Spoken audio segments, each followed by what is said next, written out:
Shalom, shalom, bien-aimés de Dieu, shalom. Bienvenue à votre émission Plateau Charismatique. Ce soir, je reçois pour vous le pasteur Jean-Paul. Le pasteur Jean-Paul vient nous parler du jugement, le jugement du monde en 2024. Bonsoir, pasteur. Bonsoir, ma soeur. Comment allez-vous ce soir? Ça va un peu mieux. J'avais, Amen, amen. Dieu fait grâce, hein? je sors d'une grippe, là, oui. Et ça va. D'accord, ça va mieux? Oui, ça va mieux. Ça commence à aller. Bon, Dieu fait grâce. Dieu fait grâce en tout temps. Eh bien, écoutez, nous allons prier pour nous mettre en communion avec l'Esprit de Dieu. Oui. Père éternel et tout-puissant, je te rends grâce, je te bénis et je te remercie, Seigneur. Merci pour ta main puissante et glorieuse sur nos vies. Merci pour tes grâces en abondance, ta gloire, pour ta bonté. Merci pour ta fidélité au milieu de nous.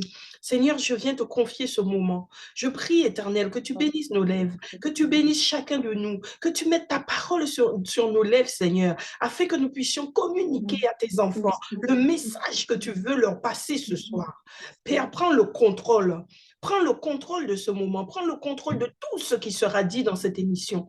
Seigneur, viens bénir ce moment, bénis nos appareils, bénis nos lèvres, bénis-nous, Seigneur, et bénis tous ceux qui vont regarder cette émission, qu'ils reçoivent une bénédiction en abondance, Seigneur, de ta part, qu'ils soient touchés, Papa, qu'ils soient touchés, Seigneur, que des âmes soient gagnées pour toi au travers de ces paroles, Seigneur.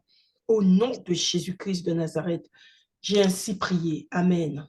Amen, amen. Alors, je disais, pasteur, que nous allons parler du jugement du monde en 2024. Oui, c'est bien cela.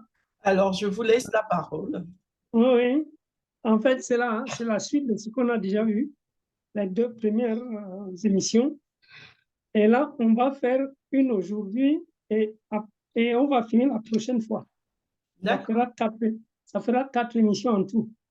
Alors, je vais reprendre les deux premières, donc en allant plus profondément. Oui. C'est-à-dire que j'ai réuni les deux premières, donc, parce que c'est très profond, hein, très profond tout ce qu'on a dit.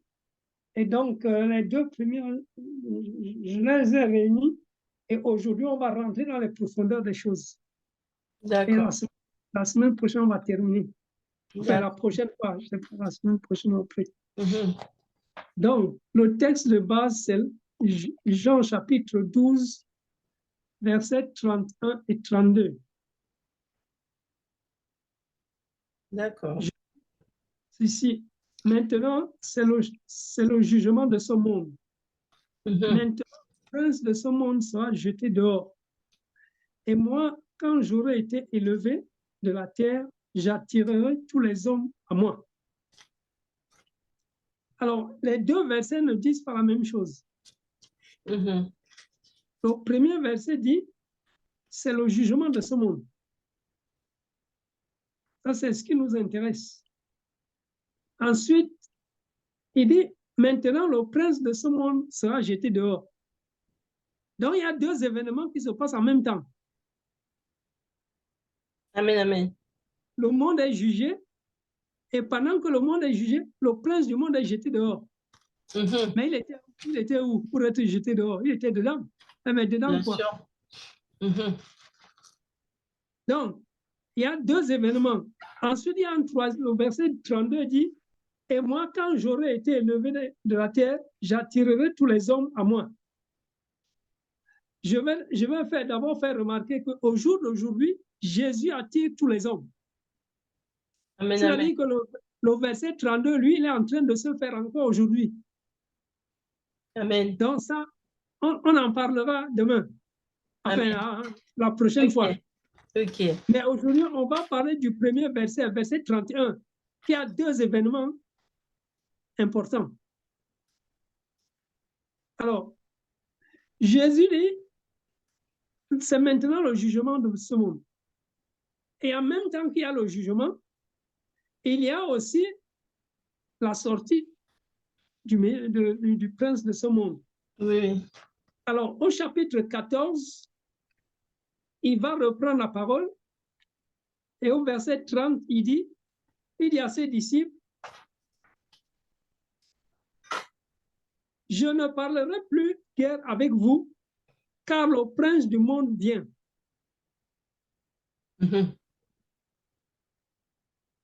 Ça veut dire que il est déjà dehors. Hein? Puisque au chapitre 12, il disait, le prince de ce monde sera jeté dehors. Ici, il dit que le prince du monde vient.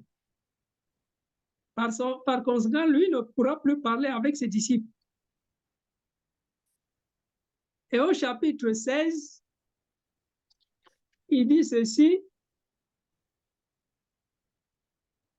au verset 11, chapitre 16, verset 11. Oh, non, je vais commencer au verset 7. Je vais commencer au verset 7. Au chapitre 16, hein, vous avez dit. Chapitre 16. Jean chapitre 16. Verset 7 à 11. Lisez si vous voulez. Alors, ok. Jean chapitre 16, verset 7 à 11. Je lis la parole de Dieu. Cependant, je vous dis la vérité. Il vaut mieux pour vous que je m'en aille. En effet, si je ne m'en vais pas, le défenseur ne viendra pas vers vous. Mais si je m'en vais, je vous l'enverrai. Et quand il sera venu, il convaincra le monde en ce qui concerne le péché, la justice et le jugement. En ce qui concerne le péché, parce qu'il ne croit pas en moi, la justice, parce que je vais auprès de mon Père et que vous ne me verrez plus, le jugement, parce que le prince de ce monde est jugé. Amen. Alors ici, il y a beaucoup de choses. Donc, quand le Saint-Esprit viendra, il va confirmer qu'il y a un jugement. Hein? Il va vous convaincre du jugement. Hein? D'abord, il dit qu'il est important qu'il parte. Donc, il confirme le verset Jean 12, 32. Donc, ça va avec le verset 12, 32, quand il disait que quand je serai élevé de la terre, j'attirerai tous les hommes. Quand il sera élevé. Donc, et quand lui sera élevé, le Saint-Esprit lui va venir. Donc, ça va ensemble. Mais pour le moment, ce qui nous intéresse, c'est le jugement. Il dit, et quand il sera venu, il convaincra le monde de péché, de justice et de jugement. Amen, amen. Péché, justice et jugement. Donc, le Saint-Esprit, quand il arrive, il vient confirmer qu'il y a justice, il y a jugement et il y a péché. C'est ça la venue du Saint-Esprit, c'est aussi pour ça. Donc, il faut bien noter, c'est que ça se passe en même temps que le jugement du monde. Amen, amen. Hein? C'est-à-dire qu'il y a le jugement du monde, et pendant qu'il y a le jugement du monde, il y a le prince du monde qui est jeté dehors, et il y a le Saint-Esprit qui arrive et qui vient convaincre le monde. Il y a trois personnes ici. Hein? Il faut bien noter qu'il y a trois personnes. Trois personnes. Hein? Oui.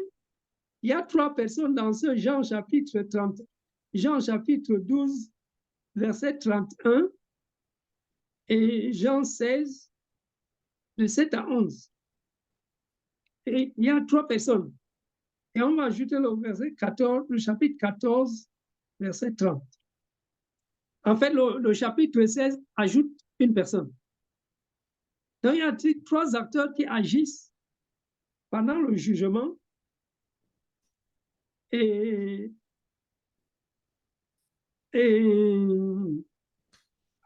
après l'élévation de Jésus.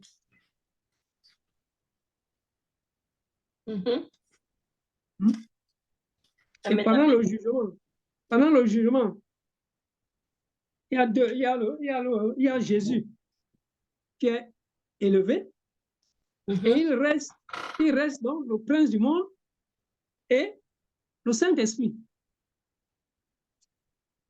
Hein? Amen, amen. Si on écoute bien les trois passages là qu'on a lus, c'est ça qu'ils disent. Jésus est enlevé, il est parti au ciel et il est remplacé par le Saint-Esprit et puis le prince du monde. Et ils sont restés deux. Bien sûr. Jésus, lui, il est en haut. Oui, parce que c'est lui qui est le juge. C'est cela. Et lui, il est monté parce que lui, il va juger. Mais les deux acteurs qui sont sur le terrain, c'est le prince du monde et l'Esprit de Dieu. Alors, qu'est-ce qui se passe donc? Ici, il faut connaître 1 Corinthiens chapitre 2. On va lire 1 Corinthiens chapitre 2. Alors, 1 Corinthiens chapitre 2. Chapitre 2, verset 9 à 16. 9 à 16? Oui. Alors, je lis la parole de Dieu. Mais comme il est écrit, ce que l'œil n'a pas vu, ce que l'oreille n'a pas entendu, ce qui n'est pas monté au cœur de l'homme, Dieu l'a préparé pour ceux qui l'aiment. Or, c'est à nous que Dieu l'a révélé par son esprit, car l'esprit examine tout, même les profondeurs de Dieu. En effet, qui parmi les hommes connaît les pensées de l'homme, si ce n'est l'esprit de l'homme qui est en lui? De même, personne ne peut connaître les pensées de Dieu si ce n'est l'esprit de Dieu. Or, nous n'avons pas reçu l'esprit du monde, mais l'esprit qui vient de Dieu, afin de connaître les bienfaits que Dieu nous a donnés par sa grâce. Et nous en parlons non avec les paroles qu'enseigne la sagesse humaine, mais avec celles qu'enseigne l'Esprit Saint. Ainsi, nous employons un langage spirituel pour exprimer ce qui est spirituel. Mais l'homme naturel n'accepte pas ce qui vient de l'Esprit de Dieu, car c'est une folie pour lui. Il est même incapable de le comprendre, parce que c'est spirituellement qu'on en juge. L'homme dirigé par l'Esprit, au contraire, juge de tout et n'est lui-même jugé par personne. En effet, qui a connu la pensée du Seigneur et pourrait l'instruire? Or, nous avons la pensée de Christ. Amen. Amen, amen. Amen. Alors, ici, tout à l'heure, on avait vu que le prince du monde est venu. Le prince du monde, il est venu. Et le Saint-Esprit aussi, il est venu après Jésus. Amen. Et quand le Saint-Esprit vient, il nous convainc de péché, de justice et de jugement. Il est là pour nous convaincre de péché, de justice et de jugement. Et il est là pour nous conduire dans toute la vérité. Oui. Il est là pour nous enseigner toutes choses. Il est là pour rendre témoignage à Jésus. Ça, ce sont les missions du Saint-Esprit. Amen, amen. Maintenant, dans le passage qu'on vient de lire, il nous a dit que nous n'avons pas reçu l'esprit du monde. Ça veut dire qu'il y a un esprit du monde. Oui, oui, oui. Il y a un esprit du monde.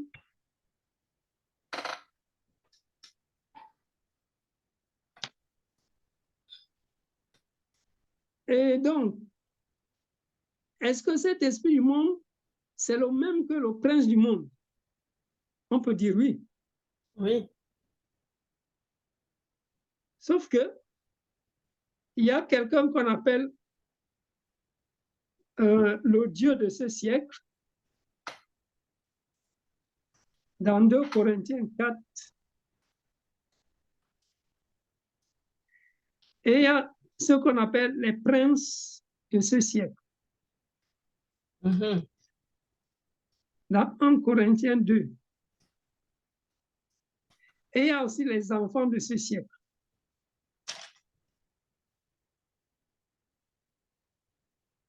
Luc chapitre 20.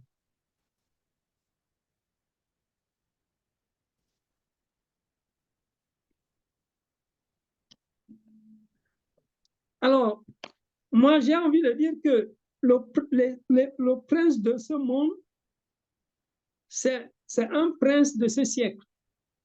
Je le mets parmi les princes.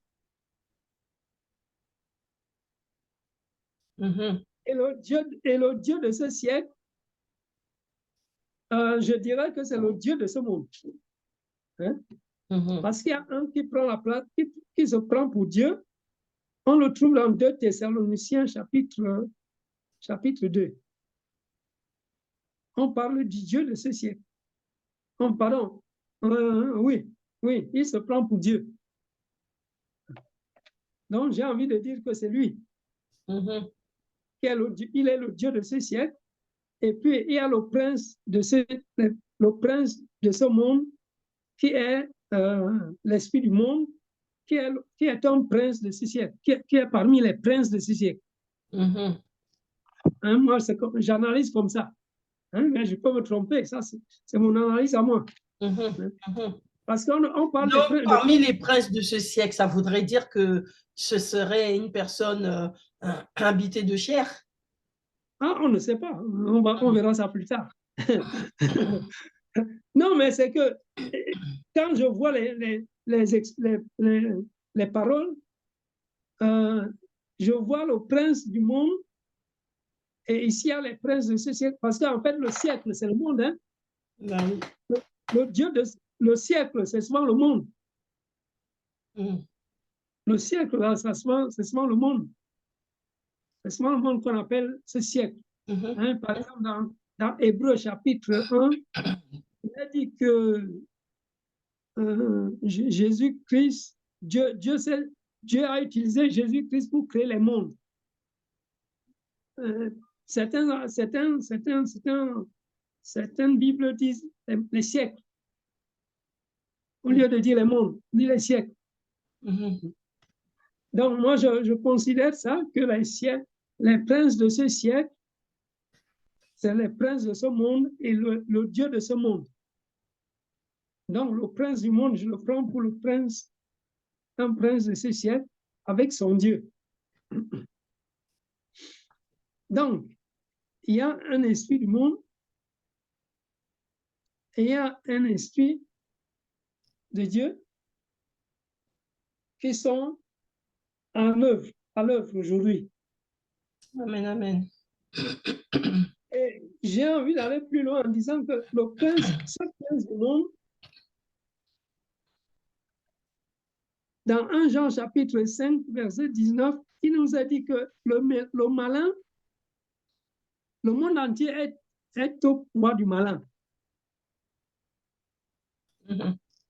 Et j'ai envie de dire que cet esprit du monde, c'est le malin. Donc le diable, quoi. Non, le diable, c'est le Dieu. Le diable, c'est le Dieu de ce monde. D'accord. Donc le malin, c'est... Et le malin, c'est un prince. C'est un prince du diable. Voilà, comme il y a le méchant, comme il y a le méchant, comme il y a le prince des démons, comme il y a beaucoup de princes. Hein? Il y a le prince de la puissance de l'air, il y a le prince, on avait le prince de Perse, les princes de Noph, on avait les princes de Tyr, tiens, il y a le prince de Tyr, quand tout le monde qu'on connaît, dans Ézéchiel 28. Il y a les princes, il y a beaucoup de princes, Hein. Bon, c'est pas l'enseignement d'aujourd'hui, on pourrait parler de ça. Donc, le prince du monde fait partie de ce prince-là. Et à leur tête, il y a un Dieu qui s'appelle le diable, hein, et qui se prend pour Dieu, hein, le Dieu de ce siècle. Donc, c'est donc le prince du monde qui est à l'œuvre et qui se bat contre le Saint-Esprit. Donc, pendant ce temps, il y a un juge qui est dans le ciel. Et ce juge-là, c'est Dieu qui l'a établi parce que c'est le jugement du monde. Et Dieu a choisi quelqu'un pour juger le monde. Il a choisi un homme pour juger le monde.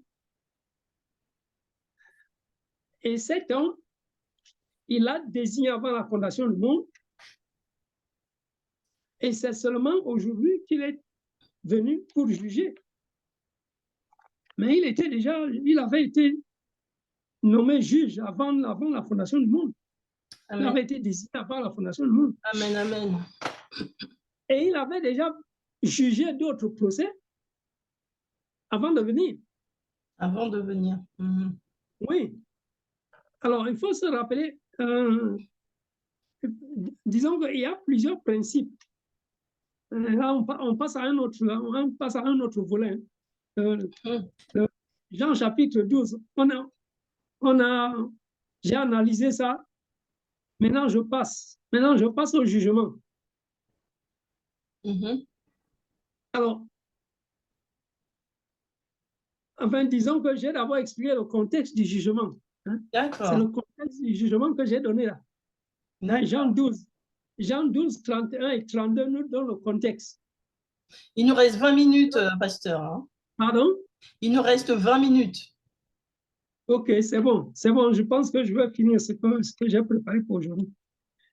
Parce qu'on va finir la prochaine fois. On ne finit pas aujourd'hui. D'accord. On ne peut pas finir aujourd'hui. Donc, le jugement, on a vu le contexte du jugement. Maintenant, le jugement proprement dit. Il y a un juge qui est le Seigneur, et ce juge a été établi pour juger le monde. Mais avant de juger, dans 1 Pierre chapitre 4, il nous a dit que le jugement commence par la maison de Dieu. Le jugement commence par la maison de Dieu. Or, c'est Dieu qui juge. C'est Dieu qui juge. Et il juge à travers quelqu'un qu'il a établi pour juger le monde. Hein, ça, c'est Acte chapitre 17. Dieu a choisi un homme. Il a fixé un jour pour juger le monde par un homme qu'il a établi. C'est ce qui est marqué. Donc, Dieu juge à travers l'homme qu'il a établi. Mais avant que Dieu commence à juger le monde, il a d'abord commencé par juger sa propre maison. Parce que le jugement commence par la maison de Dieu. Mhm. Oui, c'est ce qui est écrit là. Le jugement commence par la maison de Dieu. Donc, Dieu a d'abord jugé sa maison. Il a jugé les nations. Il a jugé les peuples. Il a jugé la terre. Et maintenant, il vient juger le monde. Oui, il faut savoir que ça s'est passé. Hein? Mhm. C'est comme ça que les choses se sont passées. Quand tu prends le psaume 82, le psaume 82,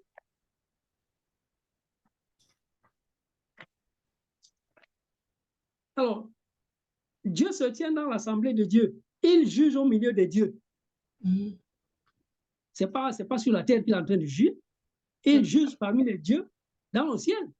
Mhm. Mhm. Ça s'est passé dans le ciel. D'accord. Et au verset 8, il dit, lève-toi, ô Dieu, juge la terre. Donc, il a d'abord jugé. On est dans quel passage là? Le psaume 82. Somme 82. Oui. D'accord. C'est 8 versets. Au verset 1er, il dit, Dieu juge au milieu des dieux. C'est-à-dire que le jugement commence par la maison de Dieu. Mhm. C'est pas 1 Pierre 4 que ça commence ici.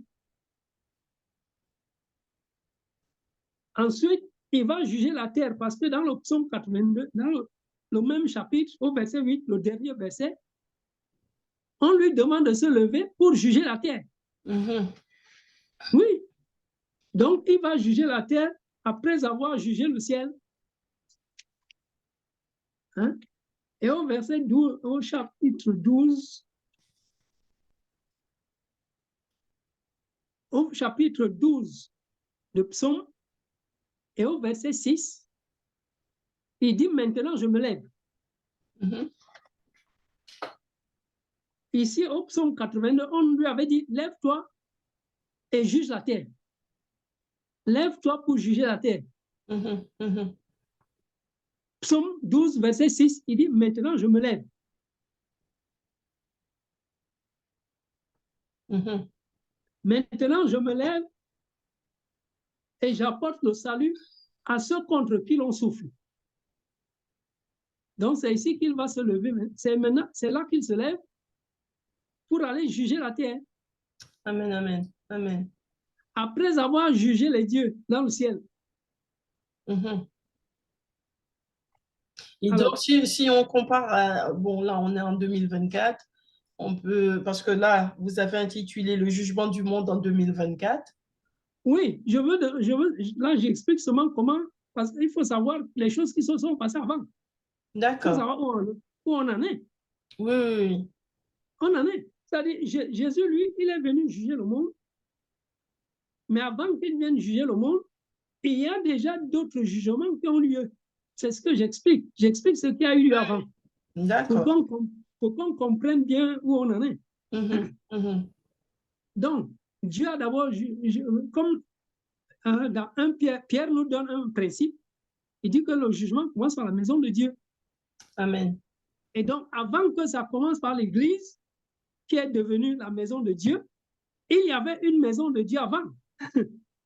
Mais oui, ce n'est pas la première fois que Dieu a une maison. La première maison de Dieu, elle est à Sion. Ce n'est pas sur la terre. Et donc, c'est d'abord là que ça a commencé. Et Dieu a jugé les dieux. Ensuite, il a jugé les nations.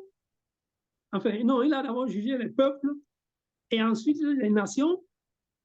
Et aujourd'hui, le monde. Amen, amen. Ah oui. Et oui, il faut savoir ça. Alors, les nations, c'est les nations, les peuples, c'est les hommes. C'est les hommes. Il a jugé les nations, il a jugé les dieux, il a jugé les nations, il a jugé les peuples. Et aujourd'hui, il juge le monde.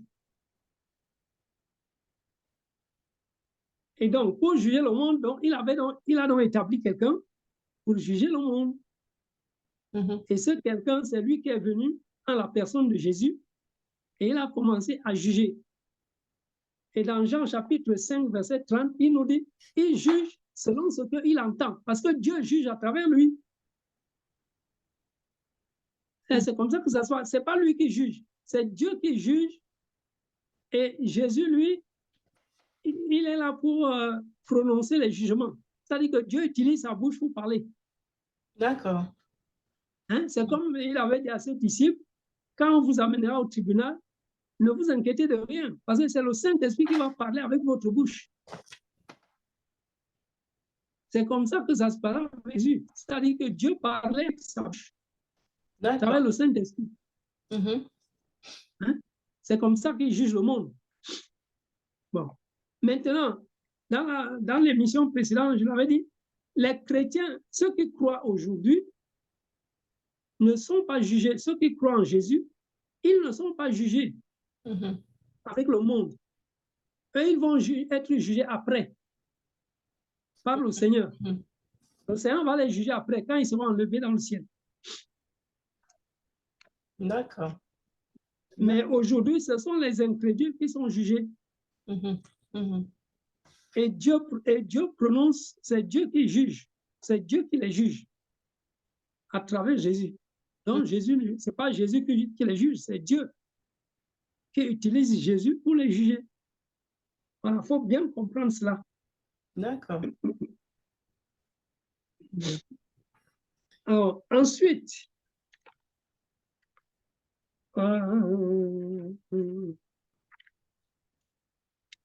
il faut savoir donc que ce jugement qu'il a reçu, il était d'abord entre les mains du méchant. C'est le méchant qui a été d'abord juge. Et le méchant, c'est un fils d'Israël. Je ne veux pas rentrer dans les détails, sinon on n'en finira pas. Le méchant, c'est lui qui avait le jugement. On peut trouver ça dans Ézéchiel 21. Tu veux prendre la référence, Ézéchiel 21, verset 30 à 32. Le méchant, c'est un fils d'Israël. C'est lui qui était juge. Et Dieu l'a enlevé et il a donné le jugement au vrai juge. Au juge que lui, il a choisi. Voilà. D'accord. Eh bien, écoutez, pasteur, on arrive donc à la fin. On arrive donc à la fin de notre émission. Je vais vous demander de conclure. Oui. Donc, je pense que je donne l'essentiel. Et donc, la prochaine fois, on va terminer ça. Mhm. Mhm. On va terminer.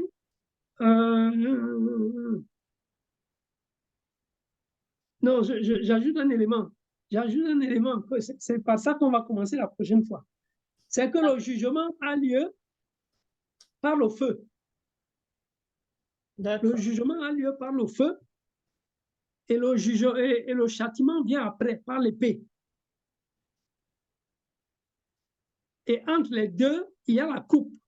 C'est-à-dire que les gens sont jugés, Dieu leur fait boire la coupe et ensuite ils sont châtiés avec l'épée. Mhm. Voilà, je vais terminer avec ça. Et la prochaine fois, on va commencer par là pour aller jusqu'à la fin. D'accord. Voilà. OK. Eh bien, écoutez, c'était un très bel exposé, pasteur. Vraiment riche en écriture.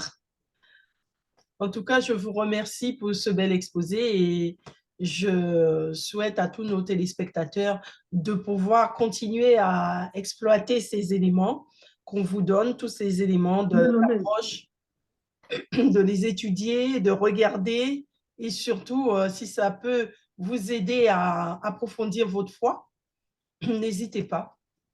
Et surtout, laissez-nous des commentaires, posez des questions.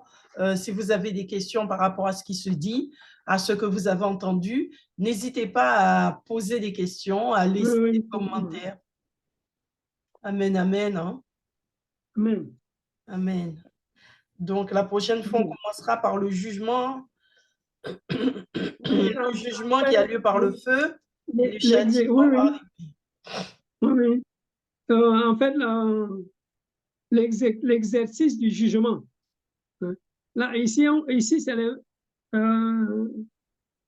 le procès, en fait. C'est le procès avec le verdict qui se termine par le verdict. Procès. D'accord. Plus verdict. Est-ce que, pasteur, on peut prier pour le peuple de Dieu? Oui, je vais prier, oui. Ici, c'est l'exécution du jugement. C'est ce qu'on va voir la prochaine fois. Amen, amen. L'exécution du jugement. Ou bien l'exécution du verdict. Voilà. C'est ce qu'on va faire prochainement. D'accord. Je vais prier. Seigneur, nous te remercions, Père, pour ce moment que nous venons de passer à étudier ta parole. Seigneur, pardonne-nous s'il y a des erreurs, s'il y a des choses qui ont été mal dites. Seigneur, s'il y a des fautes, ce n'est pas volontaire, Seigneur, mais tu nous corrigeras, Seigneur. Ta volonté est que nous parvenions tous à la connaissance de la vérité. Et c'est toi qui donnes la vérité, Seigneur. Père, tu veux que la vérité soit au fond de nos cœurs. Et nous le voulons aussi, Seigneur. Père, manifeste-toi avec puissance et gloire, que tous ceux qui ont entendu, Seigneur, cette émission sur le jugement, Papa, que nous voulons finir la prochaine fois, Père, que tout soit dans la joie et que cela fasse du bien à nos vies, Seigneur. Que cela nous amène à nous conduire comme toi tu veux, Papa. Merci encore pour cette émission. Bénis-la, Seigneur. Bénis les auditeurs. Bénis aussi ceux qui apportent des enseignements à ton peuple, Seigneur, pour qu'ils ne meurent plus, pour qu'ils ne périssent plus dans l'ignorance, Papa. Oh Dieu, que la gloire et la louange soient pour notre Dieu. Merci, Seigneur. Au nom de Jésus, j'ai prié. Amen, amen. Amen, amen. Alors, je vous dis merci, pasteur Jean-Paul. Merci pour ce bel enseignement. Amen. Et puis, je vous dis, demeurez dans la grâce du Seigneur, hein, qu'il puisse continuer à vous remplir encore pour continuer à approfondir les Écritures, les Saintes Écritures. Amen, amen. Amen. Amen, amen. Amen. Alors, je remercie tous les téléspectateurs de nous avoir Bonne suivis soirée. ce soir. Je vous remercie et je vous invite à vous abonner à l'émission Plateau Charismatique pour recevoir les notifications. Surtout, faites connaître le Plateau Charismatique autour de vous pour que d'autres aussi soient bénis. Je vous invite aussi à nous laisser des commentaires, à nous laisser, laissez-nous des commentaires, laissez-nous des questions. Si vous avez des questions sur ce qui se dit, si vous avez un questionnement, n'hésitez pas. N'hésitez pas à nous interroger. N'hésitez pas aussi à nous donner vos impressions. Vous serez... n'hésitez pas aussi, hein, s'il y a un thème que vous auriez aimé aborder, n'hésitez pas à nous faire savoir toutes ces choses. Voilà. Et bien, je vous dis à très bientôt. À bientôt, pasteur. Amen, amen. Bon week-end, ma soeur. Amen. Bon week-end à vous. Merci.